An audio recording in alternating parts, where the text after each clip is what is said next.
from the Sisters of the Presentation of the Blessed Virgin Mary in San Francisco.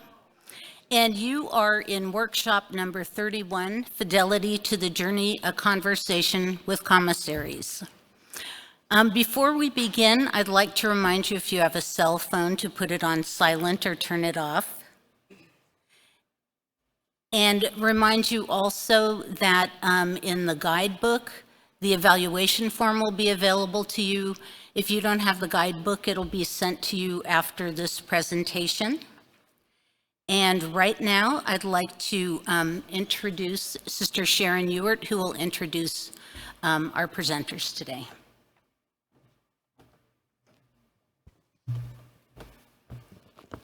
Thank you, Pam.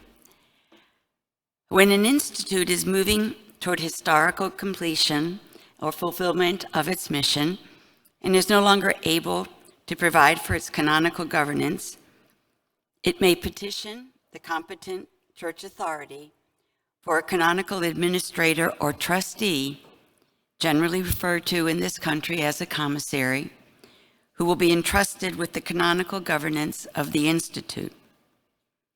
The appointment of a canonical commissary is an alternative for an institute in which the regular or ordinary governance has been suspended. Though it does not appear in the Code of Canon Law, this option is not new. The notion is that one person is providing oversight for others. We are delighted to have with us today 6 women religious, each one serving as a commissary for an institute moving toward historical completion of its mission. Each of these women has been appointed by either a diocesan bishop for diocesan institutes or the dicastery for institutes of consecrated life and societies of apostolic life for pontifical institutes, or more recently, delegated with authority to serve in this role by their superiors general, who have been appointed as commissaries by the dicastery in Rome.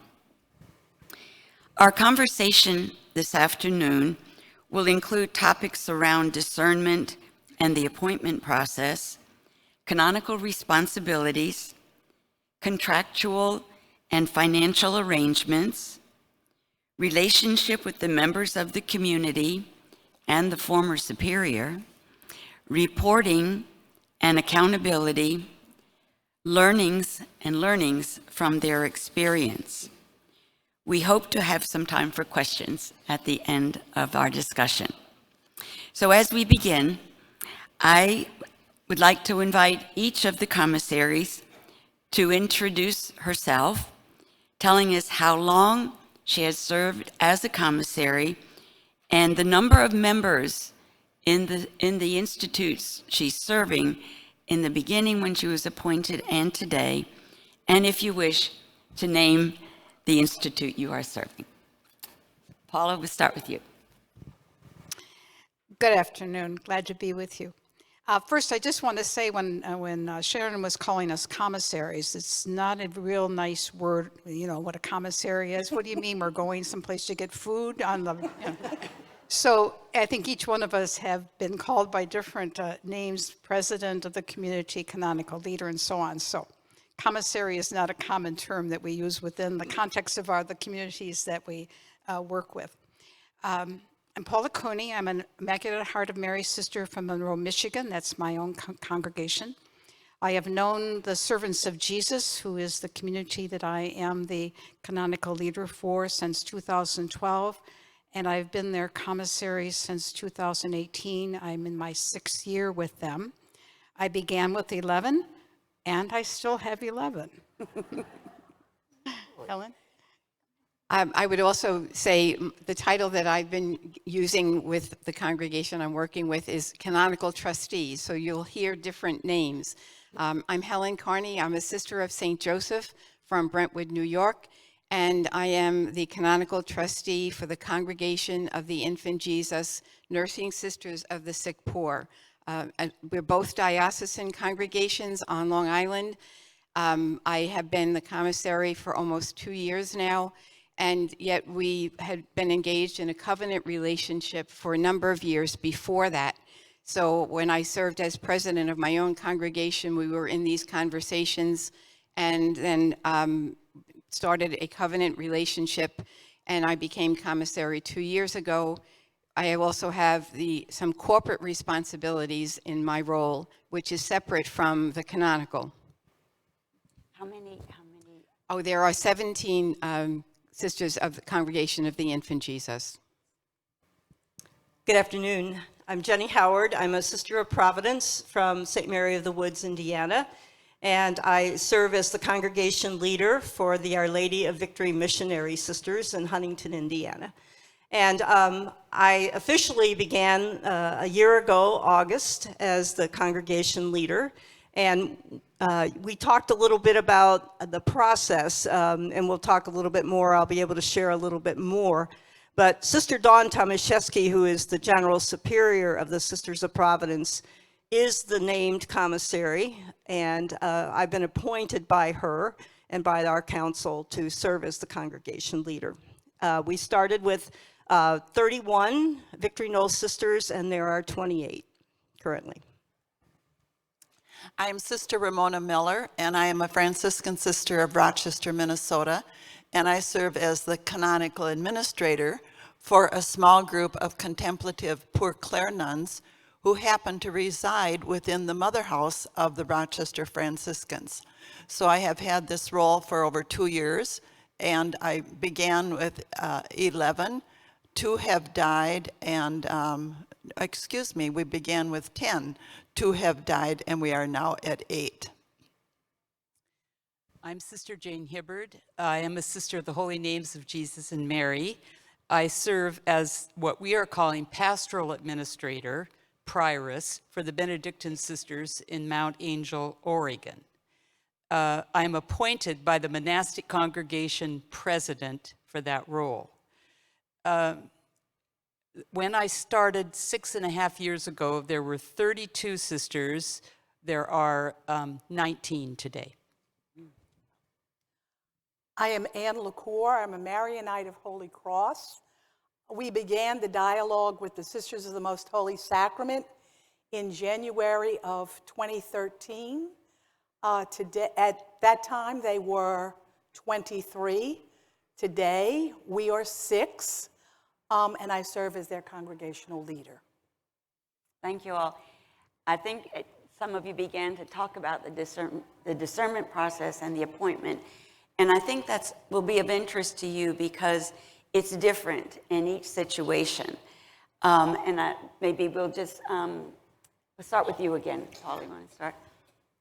Yes, the discernment process really began with the president of the Servants of Jesus in 2012, who at that point was in hospice care, actually, and knew for a few years that they were coming to closure. And so they began the discernment among themselves about what they needed to do, what would be the next step. And that's when I was introduced to them as a consultant from NRRO. And I began as a consultant with them and worked with them for 5 years, using other supportive people, canonical consultation and so on with them to say, what is the next step for them? They made the decision in 2017 that they would apply for, we're diocesan, applied to the Archbishop for a commissary. So we began that conversation. Before that, we did a discernment among themselves about who did they want to invite to that position. The relationality was really important. I was the one they knew for 5 years. I knew they would ask, and I had done some personal discernment myself. So we approached the Archbishop. He appointed me after conversation with him and the congregational leadership, and I became then the commissary with the appointment by the Archbishop in 2018. Since this time, let me just add, this past year, talking to the servant community and to my own IHM community, we approached the Archbishop again and asked if he would be willing to turn that responsibility of commissary over to the president of the IHMs, which he agreed to do. So now I'm very much like Jenny. The president of the IHMs at present is Sister Jane Herb. She is the commissary for the servants, and she has delegated that responsibility to me. Right. Thank you. Again, we're part of both of our congregations are diocesan, and the Congregation of the Infant Jesus actually started looking to the future in 1985, where, which was very humbling for all of us as we journeyed with them, to divest of property, to change the corporation of some of their home visiting nurse services. And then in 1993, they really began to look at moving together. At that point in time, they were still a smaller congregation, over a little bit of over 100. They began to move into one local house on Long Island, and then they actually made a decision at a chapter in 2013 to come to completion. As the result of that chapter, they began to explore covenant relationship with my congregation, the Sisters of St. Joseph. We are geographically very close. We actually knew each other. We were more teaching, social service, parish ministry. They were healthcare. We went to high school with one another. So, I mean, I think it's important to say that we had a very strong relationship, and the geographic part of this is also very positive. So in 2014, there was a covenant committee formed. I was serving as president of our congregation. Another sister began to meet with the CIJs, looking to see what this covenant would involve, which was really a relationship of accompaniment, knowing that at some point in the future they would ask for a commissary. The request for a commissary was made in their final chapter. They knew they only had one chapter for leadership. And then in 2021, when that leadership team was finished their term, they did request a commissary. The commissary, at that point, I was changing from my role as president to a new president, but the actual request and the involvement of the CIJs in who that commissary would be was part of this whole process. And they requested my name to be commissary, which then had to be approved, certainly by my congregational president, but also by the diocesan bishop. I've been very impressed with the Victory Knoll sisters from the very beginning of their discernment, and we are both in Region 7 of LCWR, so we've known each other for quite some time and known the leaderships of each other's congregations. But the process that they went through, and I'll let them, there are several of them in the audience today, so I'll let you chat with them later, but so I don't know all the details of that, but what they did was an amazing discernment process in inviting 3 congregations. Now, they've been at this for several years, so inviting 3 congregations to discern with them. And they put together a video and invited the congregation to look at the video and to have our own conversations as a congregation. And we spent about 6 months to a year ourselves as Sisters of Providence in discernment about whether or not we were willing or interested to be involved in this relationship with them. And all through the time, the Sisters of Providence were very excited and very humbled by the opportunity to consider being a part of this relationship, and very excited about that. So through the process then, we as a congregation, the Victory Knoll Sisters leadership, invited the teams of each of the 3 congregations to meet with them. Now, this is all kind of during COVID, so it was a little bit tricky for all of us, but we managed to figure that out. And then also, we among ourselves, the Sisters of Providence, went through a discernment process. Did we feel that we were able as a congregation to engage in this relationship? So even though it's an individual, I can assure you that the Sisters of Providence are very excited and feeling very connected to the Our Lady of Victory Missionary Sisters in this process. And then after we responded that yes, we took a poll among ourselves, a discernment among ourselves as Sisters of Providence, and 100% of our community said, yes, let's engage. this is the future of religious life. Let's be part of that. And we were feeling very honored to be invited to be part of that. And so we agreed that we would be willing, and I believe that all three congregations also said that they were willing. So I'm not sure what the details of the conversation that the Victory Knoll sisters had, but they also interviewed us, not just their leadership team, but we were on a Zoom call with all of the congregation members of the Victory Knoll sisters and our leadership team to, ask us questions, and then their point, then they made a discernment about which community. And we happened to be in our chapter when we got the word that they had selected us, and the place just went up for grabs. We were so honored and humbled to be invited to be part of that. And then the question was put out, who would be so Sister Dawn, as the General Superior, as I mentioned, is named as the commissary, and then to appoint someone. And I had just left leadership, and so I really pondered this and discerned this myself, and felt called to at least put my name in as a possibility. And I was selected and appointed.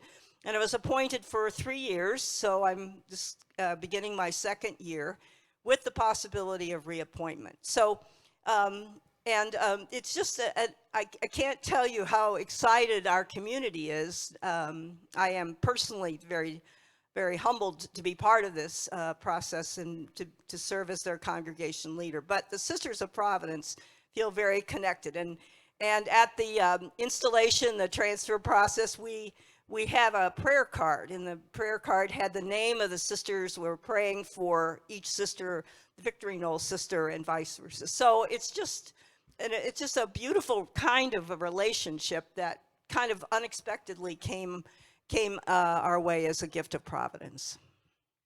These stories are stories of sisterhood, just as Helen and Jenny have said. We Rochester Franciscan sisters welcomed a conversation with the Poor Clares, and their discernment started over 10 years ago. It wasn't about governance, it was about being cared for towards the end of life. And so here they are, a small group of enclosed contemplative nuns looking for someones that they could partner with in terms of end of life and completion of theirs. It happens that our large mother house in Rochester had an empty corridor. And so when they contacted us, we said, that would be a great fit. They're Poor Clares, we're Franciscans, we have a similar charism. And like you were describing, Helen, we have a long history of relationship and friendship with them. Many of us have made retreats with the Poor Clares, and so there was already a sense of affection for each other. And when they chose then to move to Rochester, and gave up their geographic monastery in Minneapolis, they remained a monastery with their own governance. We never talked about shared governance at all because they seemed so healthy. It was been quite a surprise in 2018 after they moved in of their abbess and 2 counselors, life changed drastically for them. The abbess became ill and has since died. The vicar was contracted cancer and has died. And the 3rd remaining of that council has Parkinson's. And so there was a little bit of a crisis. What do we do as we think of governance? And they received help from Sharon and RCRI and the help of a canon lawyer to say, what does it look like going forward? And that's when they came up with the background and understanding of commissary. They came to me at that time. I was serving as president of our congregation, and they described what was going on and what they thought they would be asking for to have an appointment through sickle cell for commissary. And they suggested certain names, including my own. And I said, well, I would be willing if you asked. Well, it happened very fast. Within 2 months, I had a document from Rome saying you are the superior administrator for the Poor Clares. So I think if anything I learned through what I'm hearing from other commissaries is that we never talked 10 years ago or 5 years ago about shared governance, but that would have been a good question to raise then. So my experience as a Sister of the Holy Names was as an elementary school principal, and then I served on our leadership team off and on for around 10 years, and I was taking a little break from all of that. And at the same time, the Benedictines were in a process of deciding that the monastery in Mount Angel could not come up with leadership within that group. And so a couple of people, the Federation president at that time it was a federation, now it's a monastic congregation. We're having a hard time with the verbiage. So two of the sisters who'd been working with that community from our community said, Jane, what they need is a pastoral presence down there for you to come down there and live and just to be part of the community and to work with them, a lot of issues around healthcare and so forth. And so I thought, okay, well, that's been sort of my experience. I think I could, so the Federation president at the time interviewed me, and I went down, and that I was hired in about 20 minutes. However, you know, I really had to grow into this, because what I didn't understand at the time was being a pastoral presence also involved being president of the corporation and all the other duties that a prioress has in the Benedictine world. So it is all of it. It's not just being a pastoral presence. So I grew into this job. I have grown into this job for the last, this ministry, not a job, for the last 7.5 years. And it has been just a really incredible experience getting to know the Benedictines and the Federation and all of the parts of that. So we have now moved out of the monastery and into an assisted living, and we're in the process of selling the property, so we're moving toward that. Yeah. Great, thank you. Good. So we received a letter in January of 2013 asking if the Marianites would walk in a collaborative process with the Most Holy Sacrament Sisters. We were both Louisiana-based. We both have the same education, healthcare background. At that time, I was brand new to leadership, and so I said, come on down and talk. By the end of the conversation, which lasted for about 3 hours, we were very clear that they were in need of someone to walk in a covenant relation with them as soon as possible. They had lost their last 2 provincials while they were in office. We began working with a canon lawyer and the Marianite leadership team and 2 members of the Most Holy Sacrament Sisters from February through September. Basically, both the Marianites and the Most Holy Sacrament Sisters going through a discernment process. Much of what Jenny talked about, were the Marianites willing to walk in covenant relationship with the Most Holy Sacrament Sisters, and how did the Most Holy Sacrament Sisters feel about the Marianites walking with them? We approached Rome in November. We found out in December that the package that we had sent was lost. Luckily, the people in Rome had made a copy. It was represented, and we thought, oh, it'll take months. On January 8th of 2014, we received a letter saying that I was appointed the supreme moderator of the Most Holy Sacrament Sisters for life.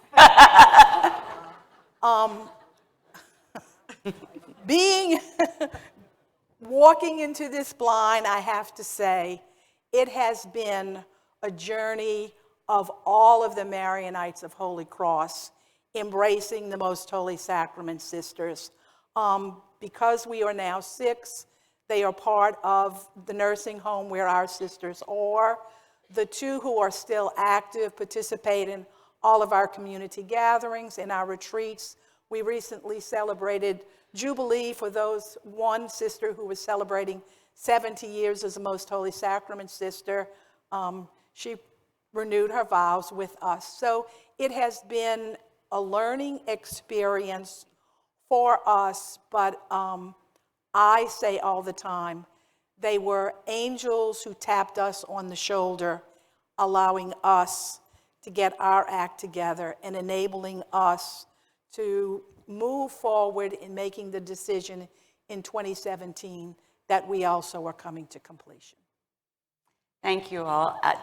I have to tell you, we had a Zoom call in the beginning of September together to just talk about what kinds of questions and topics would we address here. It was one of the most uplifting experiences I had in recent times. The joy of these women, and I know we cannot continue this afternoon just going one by one. So when I ask some comments or questions, I'm just going to let them talk because they know exactly how to work with each other. And one of the things that we realized, this was the very first time they had ever been together on this Zoom call in September. And what they expressed, well, they can express it better than I, but they were learning from each other what each was doing and also what they were sharing. So I do want to ask a few more questions, and then we'd like to hear from you. What would you like to hear about their experiences? Any one of them in particular, or all of them?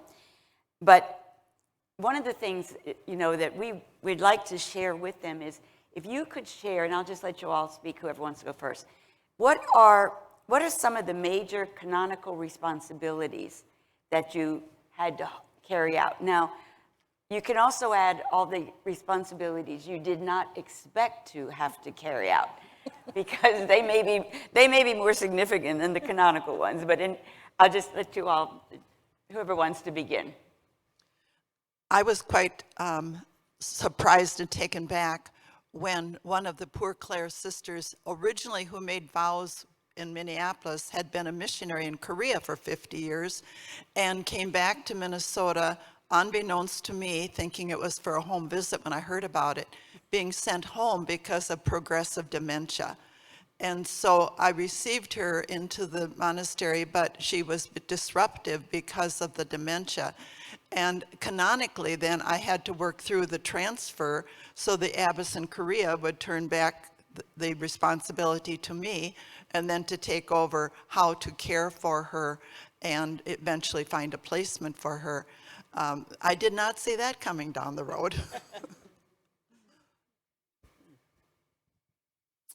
I think in our situation, as I said before, we did know each other very well, and in terms of the discernment, the Congregation of the Infant Jesus involved their sisters very carefully and prayerfully for a long time.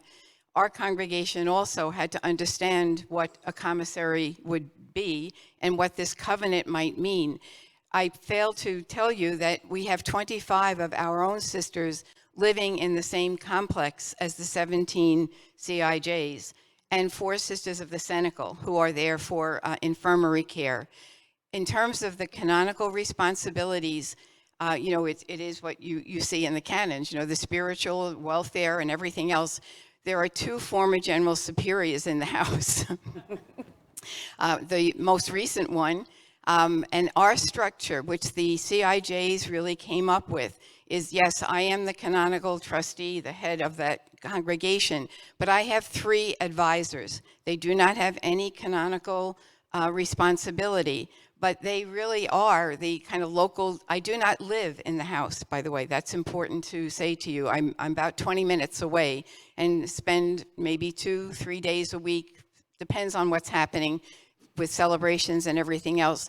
But the advisors are really also part and parcel, because I think it's important for the congregation that is asking for this, for as long as they can, that they still continue the life that they've known. So that even something as simple as a funeral, they still celebrate one another. As long I am there in a kind of presiding role, but it's so important because their decision to come to completion is to stay the congregation that they have always been. And I think giving them the opportunities to do that, as long as they, physically and mentally can do that, they will continue to do that. So, canonically, I have kind of a shared role at this point. It's been very helpful to have people in the congregation who know the sisters better than I do, their history. the final decisions do rest with me. So if someone needs a certain level of care, but I really have recommendations because in the house where they are, there is a small infirmary unit, a director of nursing, there is an administrator of the house and a finance administrator. So, you know, these are the people that are helping both of our congregations and the Senecal Sisters, you know, live this very unique kind of community life. I'd like to pick up on that, Helen. In terms of one of the things that the sisters, the servants of Jesus, kept saying, I don't want to be an IHM. Right. That was really, really important to them. And I said to them, and again, being the canonical leader is taking their constitutions and their way of life and saying, what does that mean? And how do I help them live that life until they aren't able to do that, until they go to the other realm? And I think that's really critical. That's one of the basic canonical responsibilities. They're servants of Jesus. They're not Immaculate Heart of Mary from Monroe, Michigan, nor are they Dominicans. That's one of the things, doesn't fit right here maybe, but the support of other communities right now, talk about the canonical, but also the corporate responsibility. I think that was a surprising part to me. I'm quite a pastoral person and I can do that. And I've been on leadership with our community. I understand that, but overseeing the trust that I have to be responsible for. It's a corporation in the state of Michigan. I have to make sure that that's taken care of. The business office, that is being overseen by the Grand Rapids Dominicans, thank goodness. You know, so there's so many aspects to it. And when you think of it being divided among a team of leadership, as most of us have, and some do this and some do that, it was me. And that was oh my goodness, what's that? Do you have any advisors? What they encourage is that there be 2 consultors from the community. I did have 2, but one developed dementia. Yeah. And so now there's an IHM whom they know, who we talk to, and that person has taken on that role of consultors. I think that just with myself, I think with all of us, having someone that we can talk with, help discern, be in conversation with. When somebody fell on her face when I was gone, she could go see her. You know, there's some of those kinds of pieces. But it's the both and of it that became, and just one real quick thing is, it was the first 3 years and the last 3 years have been very different. The first 3, everybody was pretty healthy. The last 3 have been filled with pastoral decisions in terms of health care, where to get the support, what's the living situation. And so that development as they age has become not a learning experience, but also very different. Yeah. So I sort of have the opposite reality of the Sisters of the Holy Names are worried about me becoming a Benedictine. So, right after I was appointed, there was a Federation chapter, which is the prioress and 2 delegates from each Benedictine monastery in the Federation of St. Gertrude. And I believe there's 14, 15, 16 monasteries. Okay. So I went to this meeting really in a total learning mode, because I was still not really totally into what this job was going to entail, what this ministry was going to entail. But I had appointed 3 advisors who I meet with every other week, still have all the way through the whole. They've shifted a little bit because one died. But 2 of those are past prioresses, and one is a senior elderly member of the community. So I have felt from the very beginning that I need to listen. You know, Benedict says first word out of his mouth in his rule is listen with the ear of your heart. And that is exactly what this has been, is just listening, and trying to hear. But at the very first Federation meeting, at the chapter meeting, one of the other prioresses raised her hand and said, well, Jane isn't a Benedictine. How can she participate in this? And Father Dan Ward said, she is a Benedictine. She is not a Benedictine, but she is an acting prioress, and she will participate just like all the rest of you are. And I thought, holy cow, you know? So it's kind of like you grow into what that all means, the corporate, the pastoral, all of it. And since I lived with the community and became part of their day-to-day life, the monastic liturgy of the hours and all of that, it became, it just was a gradual process of trusting on both sides until you get to the point, well, then you could start making some decisions and beginning to talk about what the future looks like. But it's a process, for sure. Yeah. I want to comment on the council or the consultants.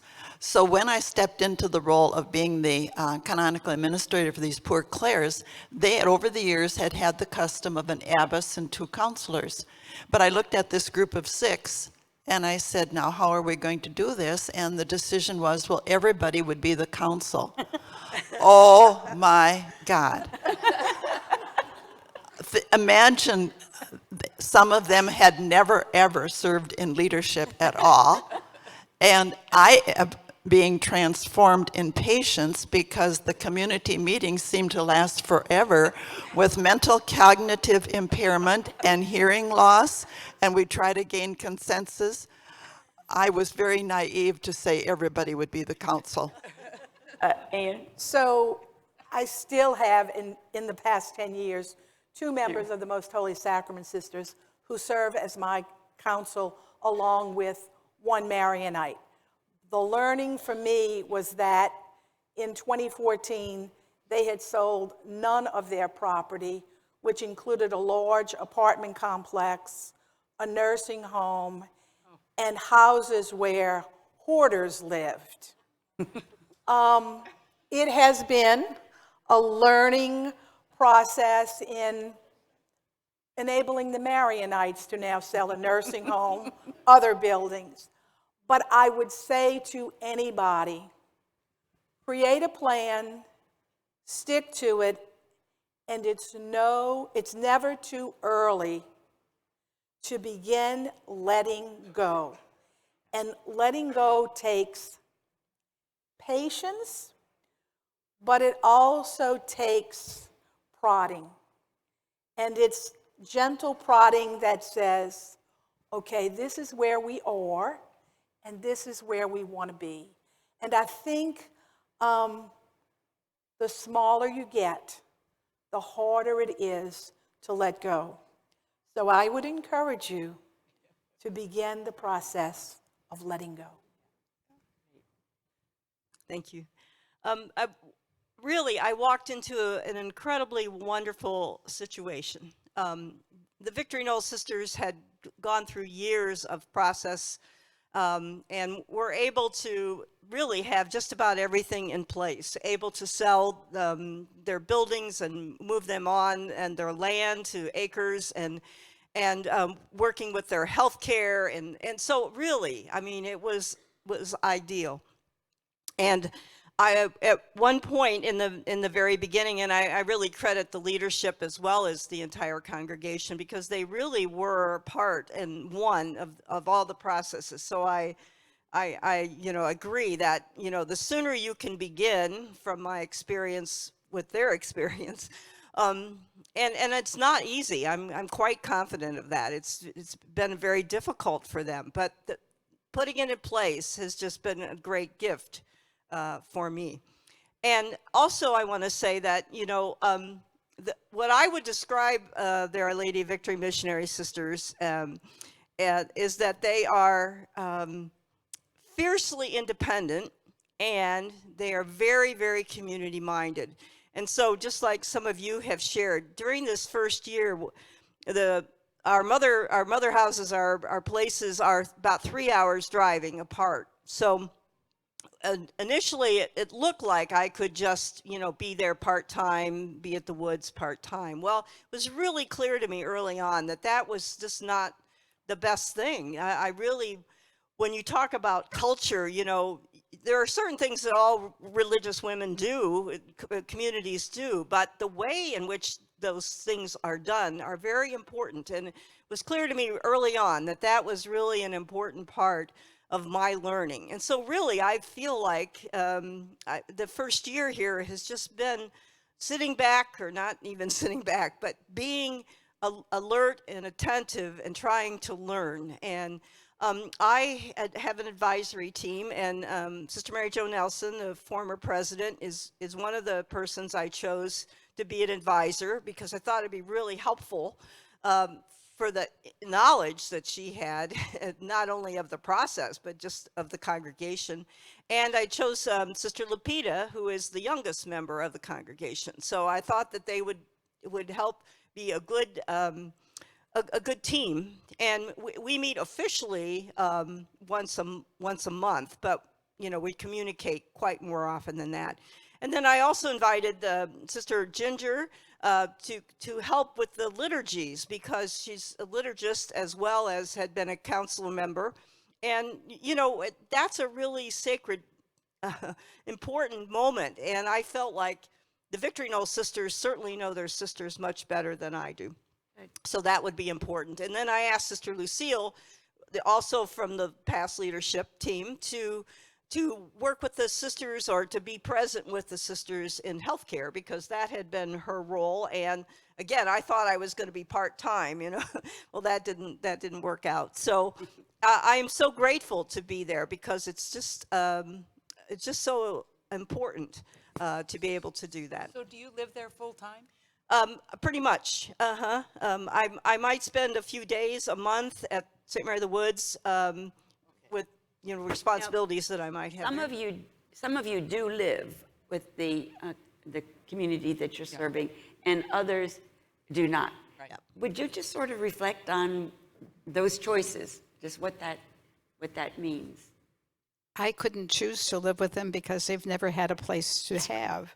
That the Servants of Jesus made the decision back in 50 years ago that they would become their own community from the Felician community, which is in Livonia, Michigan.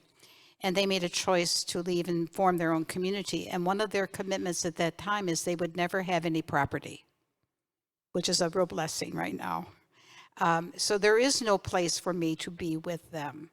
At this point, 4 of them live in our retirement community, the IHM community. There are actually 5 nearby. But they're still, as they were from the beginning, in different places throughout Michigan. So I could not choose to do that. Yeah. Anybody else that doesn't? I do not live with the CIJs. I'm about 20 minutes away. I do stay there at times. It's really a matter of how to be present for important things. Right. And again, I mentioned that 25 of our sisters actually are living within the same complex, and they really are one community. They don't lose their identity, but they share together on liturgy committees, on planning parties. So it's a very unique kind of situation. And the Senecal sisters are a little bit more frail, but they are still, part of this. So right now, I'm thinking as we're starting out, there's a sense of health and involvement of the CIJs. At some point, when there's more diminishment, it will possibly change. I didn't mention that I have no term. Not sure what that actually means, but I think that will happen organically, I guess. I was going to ask you all if you could comment on any contractual arrangements, terms, finances, vacation. Do you have any kind of agreements about that? I'll begin by just They're saying, living in your house. right. So the poor Claires are living in my mother house, and I live 2 blocks away, so I don't live with them. The poor Claires mind the fact that I'm not a member of their community. They thought that if I would assume this role, that I would move in and live their contemplative life. But it's not true to who I am, and I'm not really good at 5 times a day liturgy of the hours, which they are really good at. So what we have arranged contractually is that it's considered a half-time position. So ministerially, I'm with them about half-time during the week, and that would include healthcare issues, accompanying them to the doctor occasionally, community meetings. So I have a lot of interaction with them. I live with the Benedictine sisters, have lived with the Benedictine sisters for 6 years. in the monastery with them for 5 days a week, and then I go back to Portland to my own community on the weekends. But that's very flexible. If there's a reason for me to be in Mount Angel, it's about an hour away. It works to go back and forth. Or if there's a healthcare issue or whatever, that has worked well. Now, since we moved everybody into an assisted living, I am all by myself in the monastery. And so rather than be in a 4-story large monastery all by myself, where I knew I would be hearing little things, there's a guest house behind where I stay during the week now when I'm there. And then I still go back to Portland on the weekends as well. And I do not live with them. I have not lived with them. We have a local community that lives about 2 blocks away, and 3 of the 6 are in our nursing home. So I see them on a regular basis. There was never a contract because when I was appointed, we and they had absolutely no idea of what their financial situation was. And I say that very honestly and very respectfully. And over the years, it's not been necessary for us to have a contract. I would say I probably give them between 10 and 15 hours a month, but then our CFO and our financial planner have all come to work for them as well. I have an agreement, and it's a stipend that I receive, that the congregation receives monthly. But what I want to add here, excuse me, to the conversation is that there's also an office staff. So we have a CFO, we have an assistant to the CFO, we have a communications director, we have an archivist, we have a pastoral care person, and then there's an executive assistant for me. So there's a full staff of working almost full-time, most of them full-time, in addition to which carrying on the business of the congregation. So it's there's all different levels of that need in the communities you're with. How would you describe your relationship with the members of the community, and with if there is a former superior or president still alive? How does that? What's that relationship like? Nobody wants to talk. Well, I can. I think I really rely on the past leadership team and the experience of former leaders. Again, my desire immediately was to kind of become familiar with the culture and to get to know the sisters. And so that's why my being present physically at Victory Knoll, as well as being in communication and calling on them, asking questions, hopefully feeling that they feel like, that they can give information and feedback, and important for me anyway to rely on that as we begin. I was gifted with 3 former general superiors, one of whom was quite ill, and actually I will leave tomorrow for her funeral. A very well-respected and loved person. There are 2 others. The structure that we have corporately, there is a board of directors.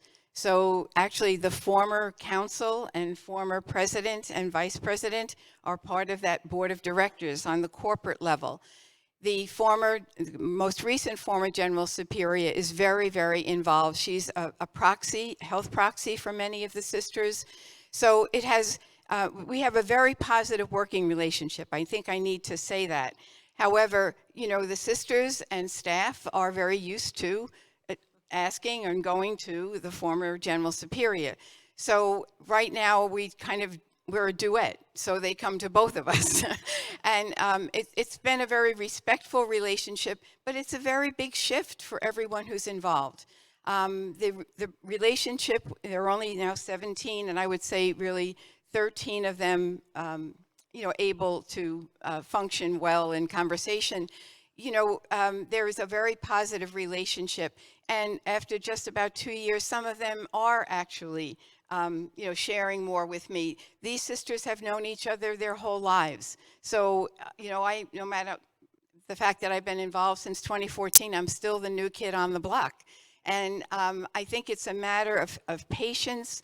It's a matter of really tolerance, too, to allow some things to happen and then to kind of, in a sense, go side by side with some of these situations. So it's positive because they know more about their own businesses, and their own history. And yet, as we move forward with this, they're going to have to, move to something else. I think this might be interesting just to share. These CIJs own the house where our sisters are living, and they own one other small, lovely house on Great South Bay. The corporate agreement, we do not have a stipend or any financial agreement. If I need something, I can certainly get it from them. My own congregation is supporting this effort in terms of financial support of me. But they made a very sane decision in terms of their corporate structure. Instead of saying that when the last CIJ dies, that corporation has ended and a new one will begin with the Sisters of St. Joseph, because that property will turn over to our congregation. They changed their bylaws so that even previous to the commissary, 2 members of our congregation are serving on their board of directors. And as a member of their congregation no longer serves, a member of our congregation will be on that board of directors. So I think that's kind of an interesting and a very insightful step that they took. Great. So when I was appointed, they changed the governance model to a board of trustees, not the monastic council governance model. And so one of the former priorists who serves on the board of trustees, the other former prioress is the second when I'm not there. So she is the go-to person. And I would say that of the sisters, I have a very good relationship with all the rest of the sisters as well, as do the others. Yeah. I would say in 10 years of walking with them and them walking with us, they are very much, we are one with each other. We are sisters. Both Diane and Micah had served in leadership before. Every now and then there's the little tension of, especially around letting go of things. But overall, it's been a wonderful relationship. And like everyone else, so much to learn in what was tradition for them and not our tradition. And I shared this earlier. The first time we had a funeral, I walked into the wake and there were flowers all over the coffin. The Marianites do not put flowers on their coffin. So I walked in and I was about to say something, and then I said, this is their tradition, not our tradition. And I think it's very important that we step back and we learn, being an extrovert, not speak before it's too late. I wondered sometimes, is there anything, any information that in hindsight you wish you had had before you assumed this role?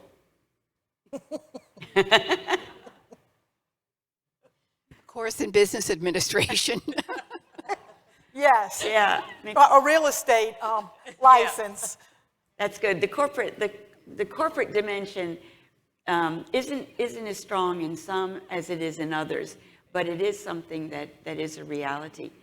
Well, actually, just to know who the people are who you can count on. We hired a CFO at the same time I came on. And so we have worked in tandem for this whole time. And I could not have done any of this without her, because my business sense is like, yeah, this much. So it takes a village to do any of these jobs. So every single person who works with those people, the maintenance staff, everybody, it has been a real total.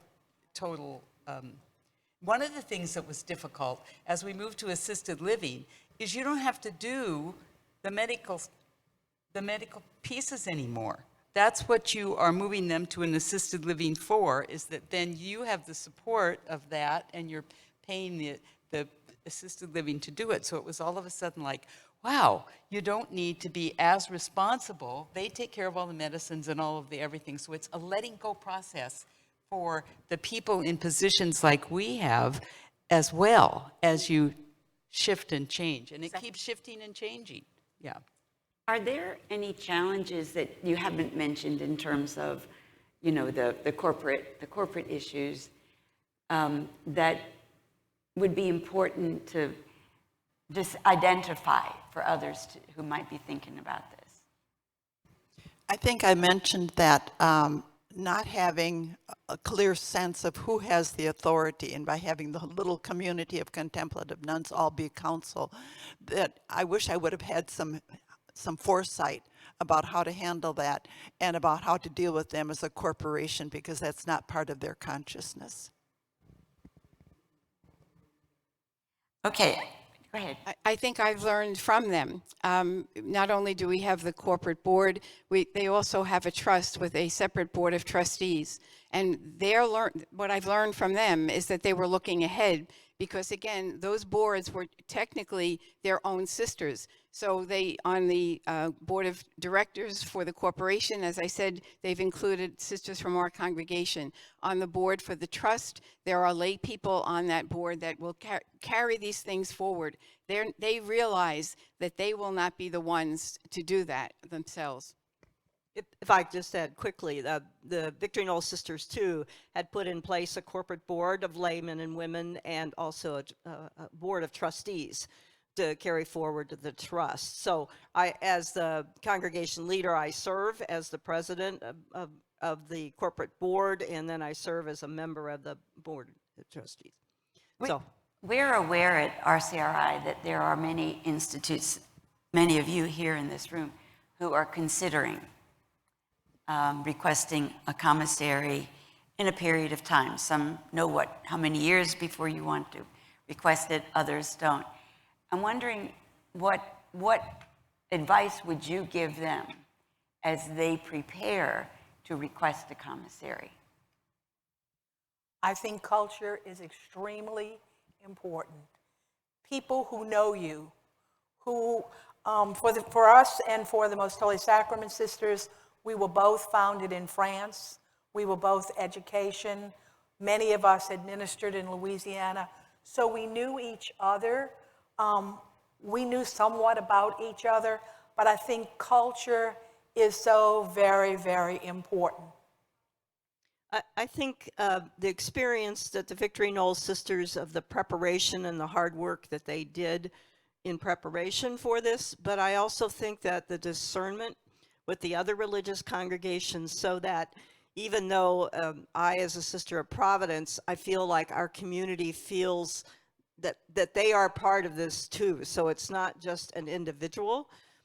So I think that the process that they went through to prepare for this was really helpful in the relationship.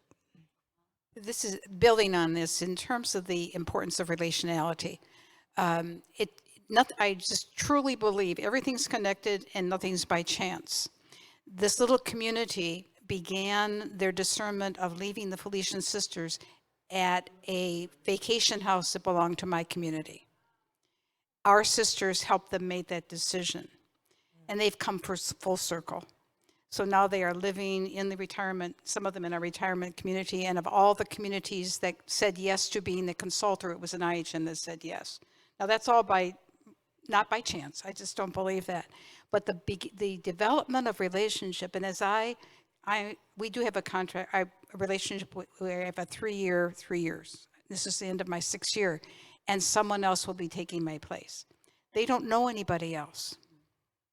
And so the commitment I have to them is to walk with someone so they come to know that relationship. So that is just really, really, really critical. The other thing, just to say in terms of culture, they're all Polish. I'm Irish. And so we've learned a lot and with one another, but it's so true to know the culture, the religious culture, the ethnic culture, the place culture. We were talking with someone earlier, a difference in the country culture, to know that and to honor it. I think that is just so critical. The other thing is to have these conversations while the sisters are capable of having Yes, them. yes. While they are cognitively available, because all of our communities, some communities don't want to talk about coming to completion and maybe don't need to, but if you do, don't wait. Along with that line, one of the things that I don't think we've done a good enough job about is naming the feelings of the loss of autonomy. And so, 3 years after the fact, the poor Claire's will say to me, but we've lost our autonomy. Yes, but the feelings are pretty raw yet about that. I would confirm the idea of having some common background. We are very fortunate in having so many commonalities there. But the other part is I've learned so much from the CIJ's process. They went through a very long period of discernment. They called it communal discernment. They had gatherings, they had meetings, they had also times for personal discernment. And they used the Sushape as their guide. And they've talked openly about grief. Sometimes they get annoyed at one another and say, we got to stop talking about grief, but because there's life as well. However, I think that that they really gave that a period of about 4 years of discernment, of conversation, of prayer. There was when we began the covenant, we had a shared covenant prayer, which they still say every day after Mass. So I think that prayerful discernment is so critical to whatever is going on. Would you all ever consider being mentors for sisters who might be interested in being commissaries? Sure. Were you mentored? Maybe that's why Well, sort of. we're willing to be mentored. Maybe that's not a good idea that we do that. I don't feel mentored, but very supported. Yeah. Yeah.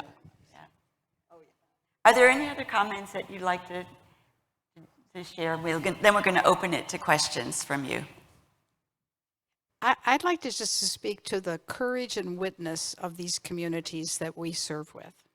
And all of you and some of you who are considering starting or have begun this journey, the courage that it takes to say it's time to begin to let go.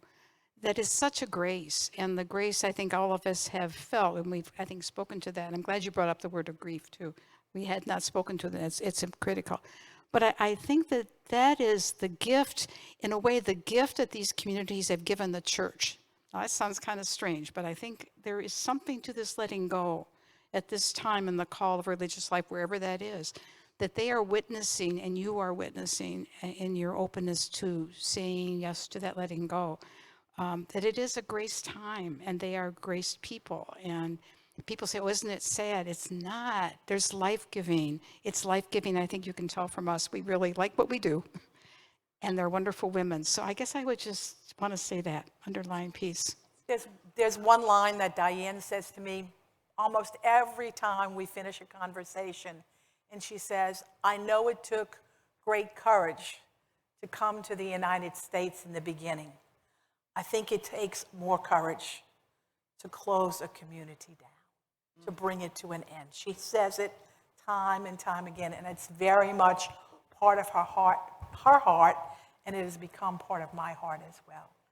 The decision to bring it to an end. Good. Well, I want to thank them for their insights, their honesty, and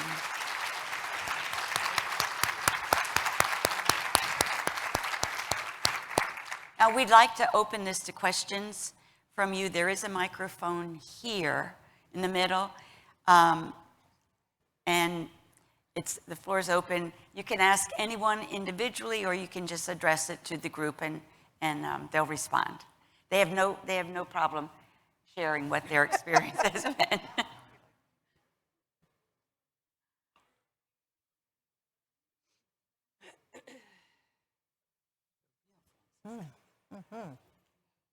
Thank you for all of your words of wisdom.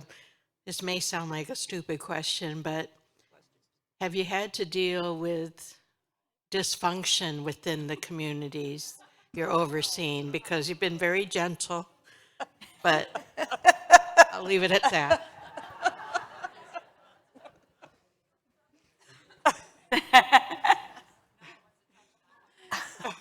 No, you have. No, you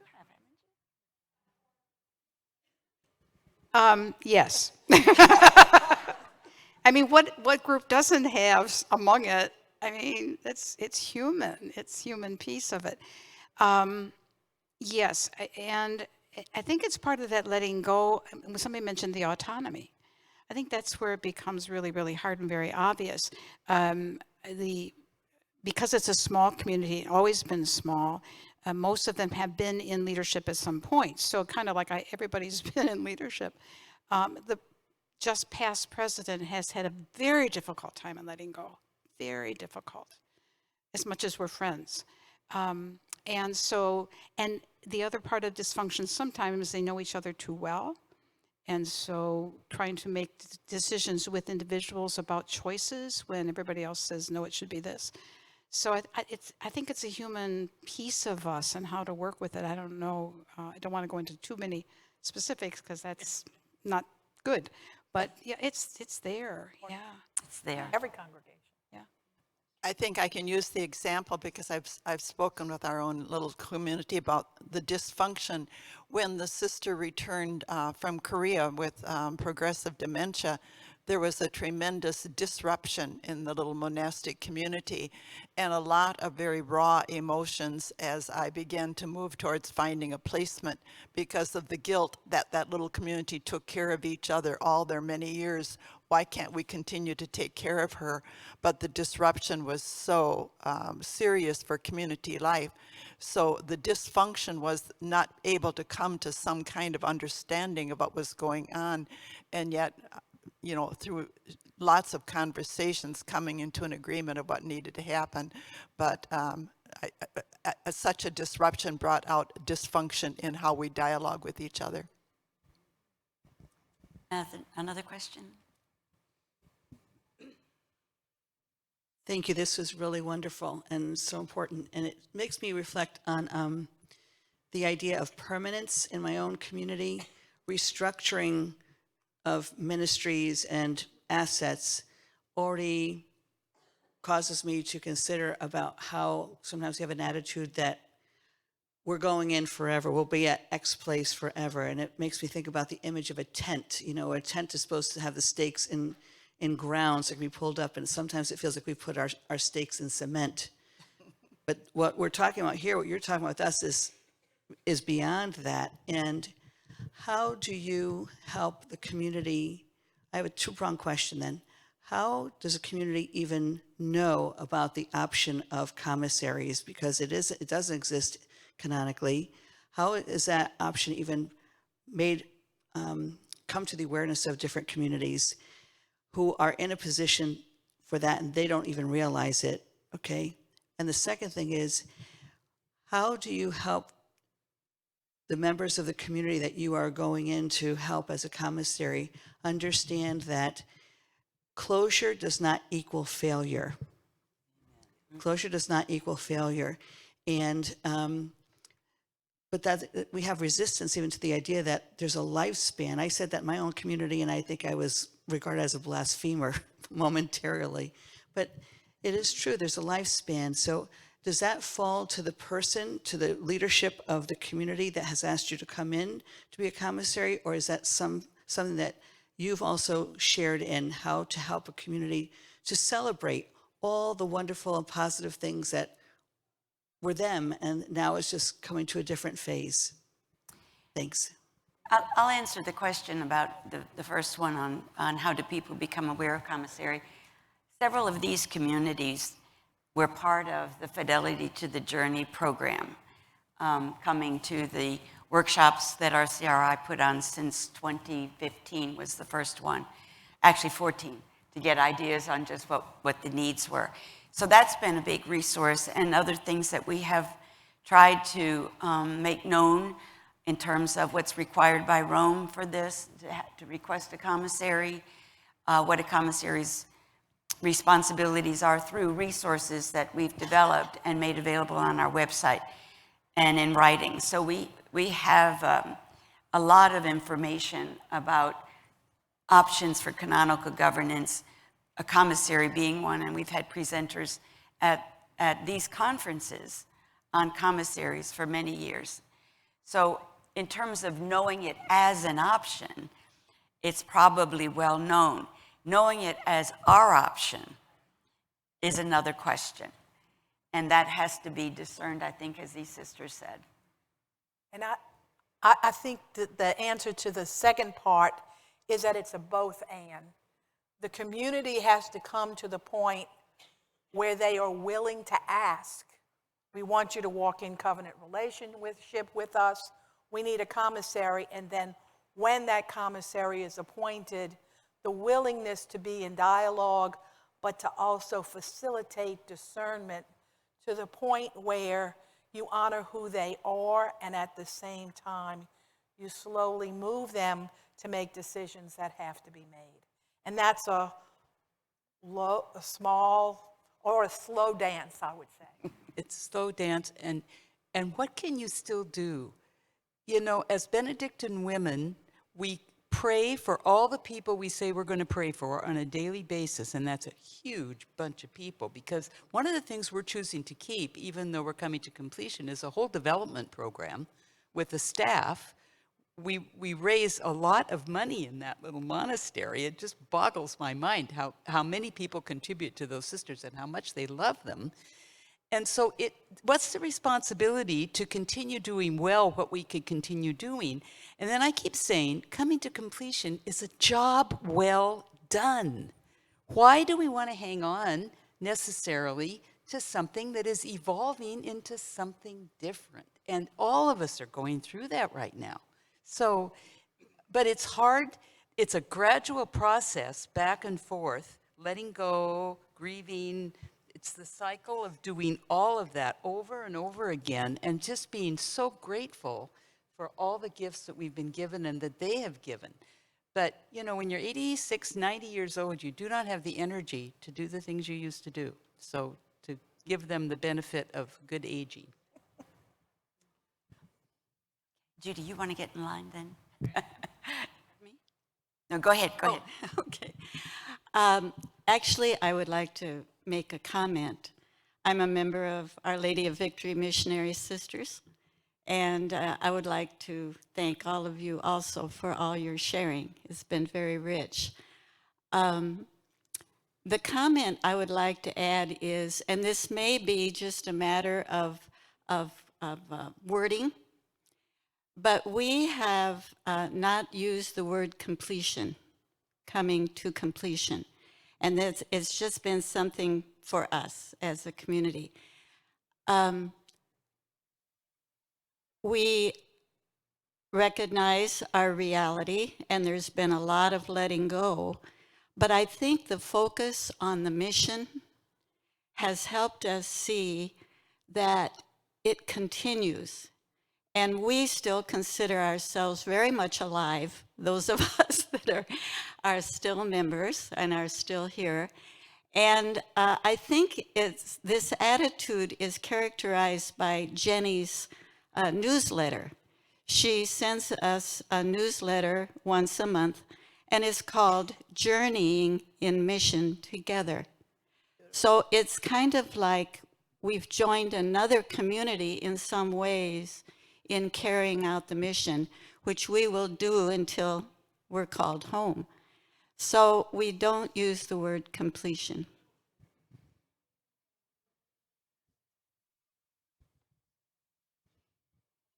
Thank you. I'm Judy Wald from the Mission Helpers in Baltimore. And my question has two parts. First is, we have sisters living outside of the Baltimore area that are retired. So that's my first question. Have you had the opportunity to deal with people making that decision for retirement and how that happens? The other component is we have a mission in Venezuela, and there are two sisters there. One of them is the youngest of our community. So have any of you had the experience of, as a commissary, dealing with a community who has a mission outside of the United States? Judy, you might explain that you all are in the process of petitioning. We are. we are in the process of petitioning for a commissary, looking for a commissary, developing that covenant relationship. So, but in the midst of that, you know, we have sisters who do not live in the Baltimore area and are quite happy to retire where they are. And then we have the Venezuelan mission. Thank you for your question. The Victory Knoll sisters have 3 sisters that are way out on mission. There's a sister in Colorado, in South Carolina, and in Albuquerque, New Mexico. And so the first 3 months of my time was each month I visited one of the sisters that are a distance. And what I found was that they're very engaged in their ministry. They're certainly in an age range.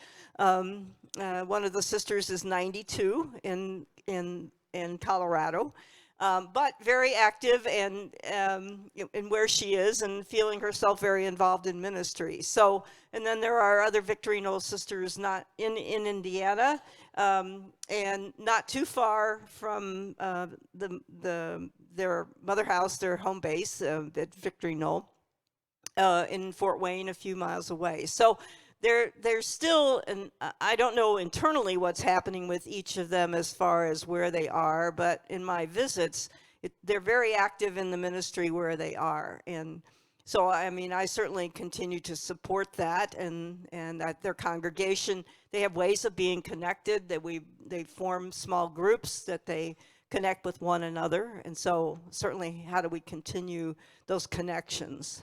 So I don't know if that helps or Well, what answers happens what when your a question. 92-year-old gets sick?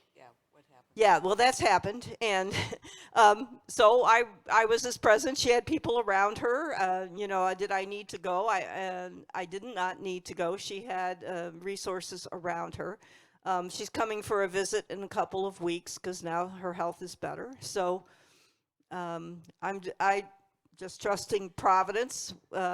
And as something, as with anyone, I suppose, in our congregations, if we need to engage or to bring them, you know, encourage them to come back to somewhere. But she seems to be well cared for where she is and living the mission fully. Does anybody have a community in South America? No. No, Thanks. thanks. Sorry. Thank you. My name is Charlene Huden. I'm a Sister of Providence out in Seattle, and I am part of a team for the Tacoma Dominicans. And our commissary is Joanne Showalter, who I'm sorry to say was not able to come. Nice. And so for the people out here, I wrote down some notes for myself. The Tacoma Dominicans had a beautiful, place, military school, as it was in Tacoma, and they sold that in about, I'm not really quite sure, it was 2012, I'm going to say. And from that sale, they are able to have invested, and they will take care of the rest of their lives. There are 32 left right now. Sister Joanne was as a commissary for 3 years, and then she renewed up for 3 years. And I'm, along with Celia Chappell, are the advisors. So I'm on a whole learning curve myself, and it's been wonderful. The Tacoma Dominicans are basically from Ireland, 90% of them, and culture, as was spoken to very well, is very important to understand from the Dominican point of view and from the Providence point of view. There are 15 retired sisters in assisted living at St. Joseph Residence in West Seattle. There are 2 in memory care, and the others are living by themselves in HUD housing, and maybe 2 or 3 live together. Our provincial administration has taken the responsibility of it, as it were, of the property and the treasury and all of that. And so we have a board of directors, and when we have our meetings, we have our staff come to the board of directors. And the staff is our social worker. It's also Sharon Casey, maybe you know her. She's an OP. Sharon does all the archives. She sends out a newsletter. Sharon is very, very vital for us as SPs to carry on and know the culture. So we are in great collaboration. Now Celia, who is the other advisor, and myself to Joanne, we have different personalities. And I'm the more, I would say, the more pastoral, if you want, more out there visiting and enjoying and all of that. Others are in, can ask all the questions. I don't ask questions. I just. Sister, thank you so much that's for it. sharing that with us. Joanne was part of our conference call, and because of some illness, she wasn't able to attend. So we're grateful that you kind of gave us a little bit of background. Sharon Casey was very instrumental in RCRI's work in getting the commissary option developed. She was one of the first ones who began working on it, and it was she was just tireless the way she helped with that. So thank you so much for sharing that. Yes.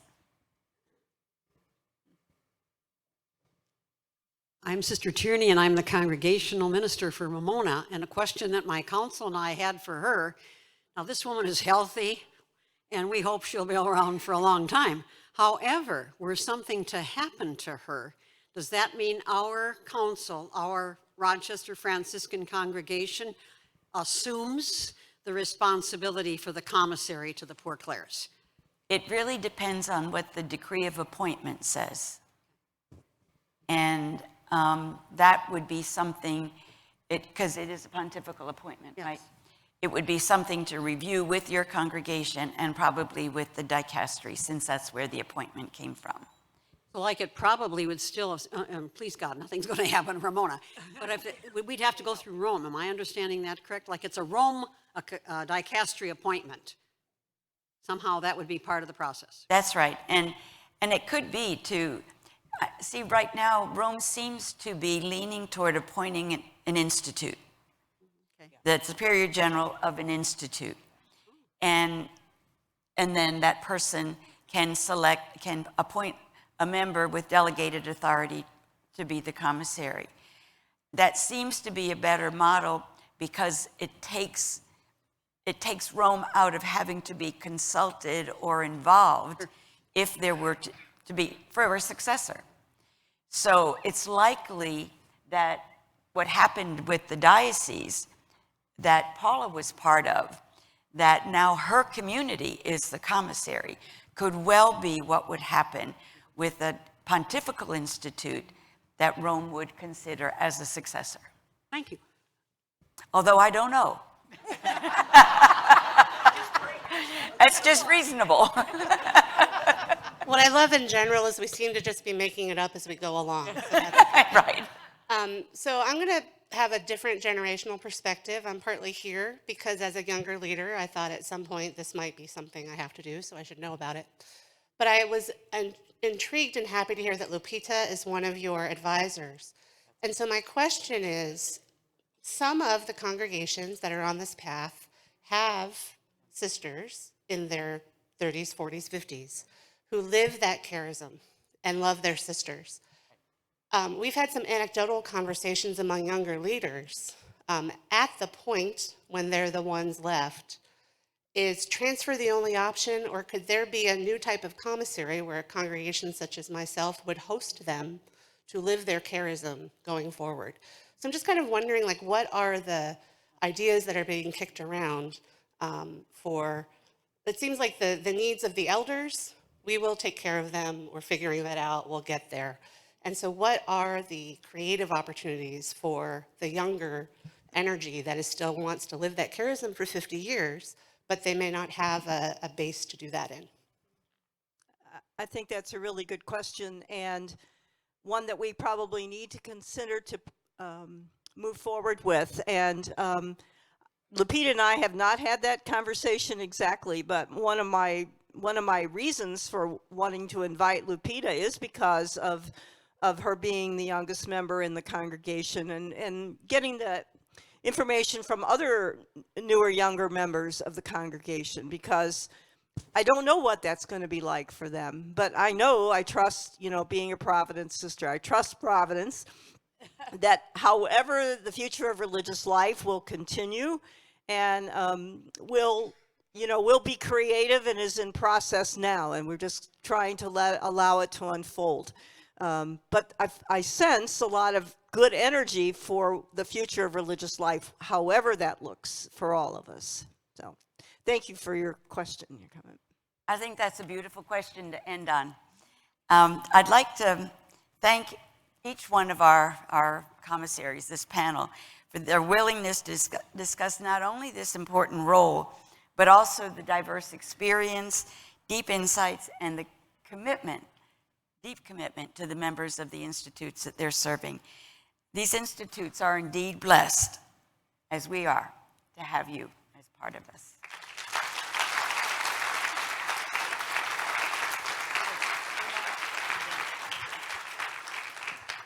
I want to close this session with a quote from Pope Francis that he gave in his homily on the World Day of Consecration in 2022, in which he encourages religious to be hopeful in the midst of crises. He says, "The Lord never fails to give us signs that invite us to cultivate a renewed vision of consecrated life.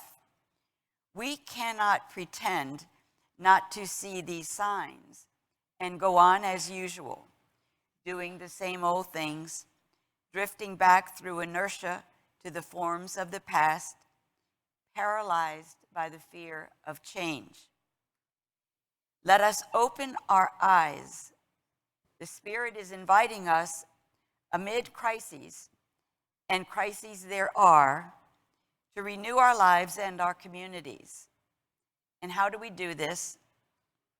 He will show us the way. Let us open our hearts with courage and without fear.